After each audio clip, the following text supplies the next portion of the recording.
One of the greatest mistakes people make is that they get out of one relationship and their heart is broken, and their knee-jerk reaction is, let me get into another relationship.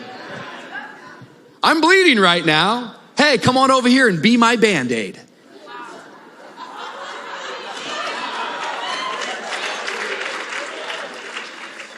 And a lot of us go from heartbreak to heartbreak because we're using people once again as an instrument, and we're bleeding out.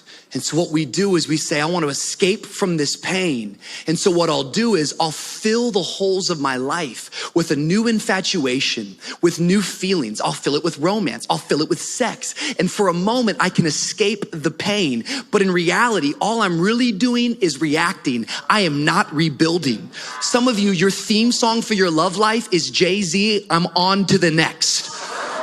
Let me just tell you, if you keep being on to the next thing and the next thing and the next thing, your heart will never actually be rebuilt, but rather it will go from trial to trial to trial, pain to pain to pain, drama to drama to drama. You can't react.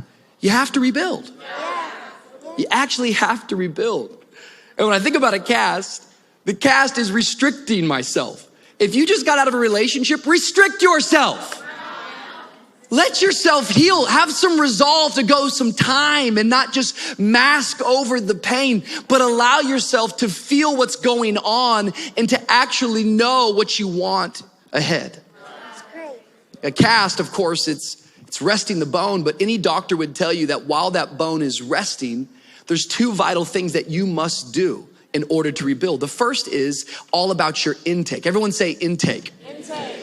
Because while my bone, my arm is resting in a cast, my intake matters. The nutrients I put into my body, the vitamins that I consume, the protein that I take in.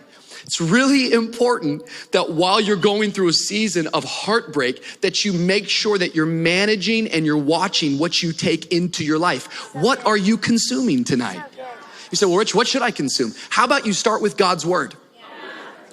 Because listen to me. If you don't know God's word, you can't apply God's word. It's not good enough to put God's word up on your refrigerator. You've got to get God's word into your heart. That's where it begins to do healing. That's where it begins to do work. You've got to consume his word. That's right. How about getting a healthy perspective about relationships? It's amazing because we can come to talks like this, and we do these once or twice a year. And there's some basic stuff that I always talk about when it comes to relationships if you've been a part of our church, but we need to be refreshed in it. And that basic premise is this, is that people do not complete us. I know Jerry Maguire has been messing all of you up for many years because you're like, I just want somebody who completes me. But if that is your aim in a relationship, you're gonna be really disappointed because what you'll find out is that people can't satisfy you. They can sharpen you, but there's only one who can satisfy you. His name is Jesus Christ. He's the author, perfecter, and finisher of your faith.